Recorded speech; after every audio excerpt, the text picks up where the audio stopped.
طبعا اكيد شفتوا قناه مجتمع الدوافير اللي هي انا زياد ومصطفى. فدلوقتي احنا عايزين نقول لكم ايه كانت سبب فتح القناه وايه الفايده من مجتمع الدوافير. كان هدفنا بالبداية انه نساعد الناس والطلاب خاصة نعم. لتطوير الذات، للدراسة، للتعلم. طبعا انا عايز اقول ايش ان احنا هدفنا ان شاء الله قبل رمضان.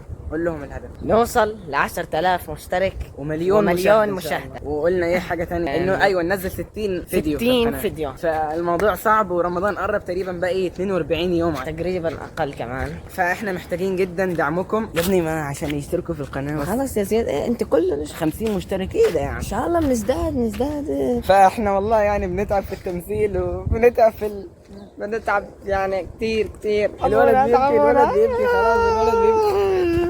الدافور الطبيعي بيذاكر وبيحل اختبارات. بنام على السوا. بينام ايش؟ يعني ايه على السوا؟ يعني بنام على السوا انه نومه منتظم وكويس ومدي احنا بقى دوافير مختلفين يعني دوافير يعني ضغوطات الحياة بنقدم ايش دخل احنا دوافير مش زي اي دوافير، بنقدم لك معلومات فعلا حقيقية جايه من تجارب فاحنا اصلا لسه دلوقتي طالعين من المدرسه، يعني عندنا تنزيل وواجبات ومذاكره واختبارات فيعني اشتراك يا جدعان بقى ولايك بقى وظبطوا وسبسكرايب. فبجد يعني احنا محتاجين دعمكم جدا عشان القناه تستمر وعشان نوصل للتارجت او الهدف بتاعنا، الهدف اللي قبل رمضان ان شاء الله. ان شاء الله والله يبلغنا رمضان واشتقنا يا رمضان اشتقنا فالله الله فبالله يا جدعان بقى دعمونا بقى يا جدعان يا شباب. وانا مصطفى واحنا انا اقدم لكم معلومات مصح يعني الله يعين. الحياه صعبه يعني بالله عليكم ضغوطات الحياه. بسي هون مثل الجحش عم تسوي شيء بحياتها. ايش دخل بسي؟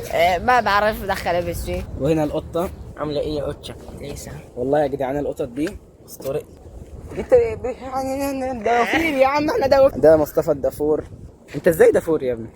انا مش عارف الفيديو هيظبط ولا لا، محتاجين مساعدتكم كتير ويلا السلام عليكم. السلام عليكم.